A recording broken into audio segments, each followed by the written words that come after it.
Assalamualaikum warahmatullahi wabarakatuh. Pertama-tama marilah kita mengucapkan puji syukur kita kehadirat Allah Subhanahu wa taala yang mana kita telah diberikannya beribu-ribu nikmat, yakini nikmat kesehatan dan kesempatan agar kita dapat melaksanakan perkuliahan kita ini.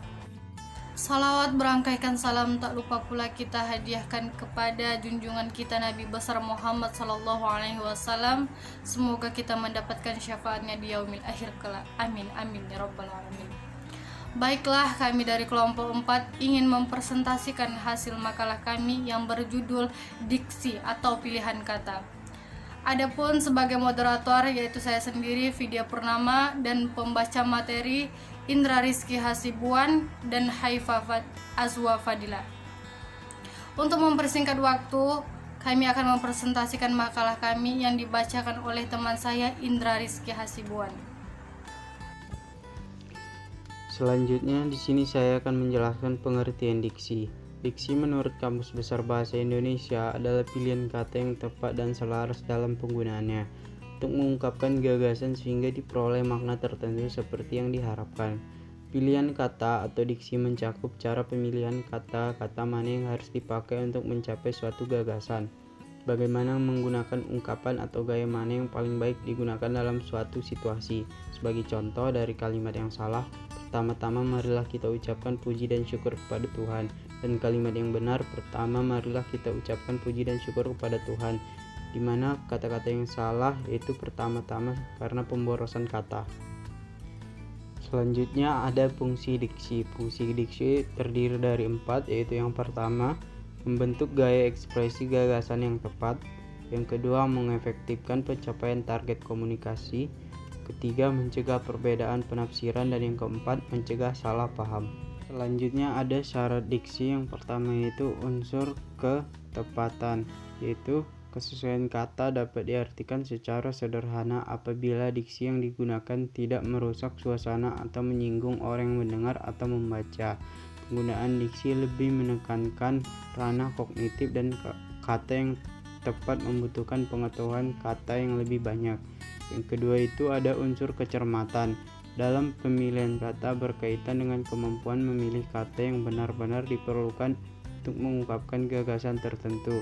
Agar dapat memilih kata secara cermat, pemakai bahasa dituntut untuk memahami ekonomi bahasa dan menghindari penggunaan kata-kata yang dapat menyebabkan kemubajiran. Dan yang terakhir yaitu unsur kesesuaian. Kata-kata yang diartikan secara sederhana, apalagi diksi yang digunakan tidak merusak suasana atau menyinggung pendengar atau pembaca. Pun hal-hal yang diperhatikan dalam kesesuaian diksi adalah sebagai berikut. Yang pertama, menyadari eksistensi bahasa baku atau non-baku. Yang kedua, menyadari konteks sosial bahasa.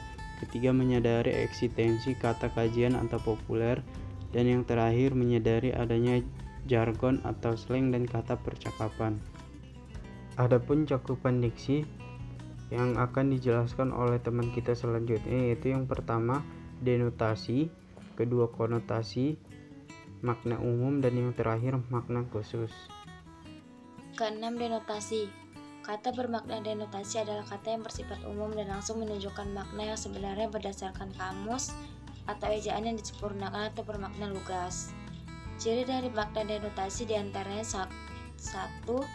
Makna yang sesuai dengan apa adanya. 2. Arti kata secara objektif. 3. Makna konseptual. Contoh, Budi makan wortel agar matanya lebih sehat. 7. Konotasi. Kata bermakna konotasi adalah kata yang bermakna kias atau tidak sebenarnya atau makna ungkapan. Konotasi dibagi menjadi 2. Yang pertama, konotasi positif, yaitu konotasi yang mengandung nilai lebih tinggi, baik, halus, sopan, dan menyenangkan. 2. Konotasi negatif, yaitu konotasi yang mengandung nilai rendah, jelek, kasar, dan tidak menyenangkan. Contoh, banyak pemuda kampung Perum yang mengagumin bunga desa anak Pak Lurah. 8. Makna umum. Makna umum adalah makna yang memiliki ruang lingkup dan cakupan yang luas dari kata yang lain. Makin luas ruang lingkup suatu kata, maka makin terbuka kemungkinan salah paham dalam pemaknaannya. Contoh pertama, Mansur senang makan buah-buahan segar. Yang kedua, Tukang pala itu sering memalak kendaraan umum yang melintas. Yang ketiga, anak yang cacat fisik dan mental itu tidak punya harta. Makna khusus. Makna umum adalah makna yang memiliki ruang lingkup cakupan yang sempit dari kata yang lain. Makna khusus lebih rinci dalam menyampaikan gagasan sehingga khalayak yang mendengar maupun yang membaca lebih mengerti dalam memahami kata-kata tersebut. Contoh, 1. Mansur senang memakan mangga segar. 2. Tukang plak itu sering memalak biskopaza yang melintas. 3. Anak yang cacat fisik dan mental itu tidak punya rumah. Sinonim. Sinonim berasal dari bahasa Yunani yaitu shin, dengan, dan ononom. Sinonim adalah kata-kata yang memiliki kesamaan arti secara struktural atau leksikal dalam berbagai urutan kata-kata sehingga memiliki daya tukar atau substitusi. Sinonim mutlak, kata-kata yang dapat bertukar tempat dalam konteks kebahasaan apapun tanpa mengubah makna struktural dan makna leksikal dalam. Contoh, laris yaitu laku. Sinonim selingkung, kata-kata yang dapat saling mengganti dalam suatu konteks kebahasaan tertentu secara struktural dan leksikal. Contoh, lemah yaitu lemas. Antonim. Antonim adalah hubungan semantik antara dua buah satuan ujuran yang maknanya menyatakan kebalikan, pertentangan atau kontras antara yang satu dengan yang lainnya. Lebih sederhana, antonim adalah suatu kata yang berlawanan makna dengan kata lain.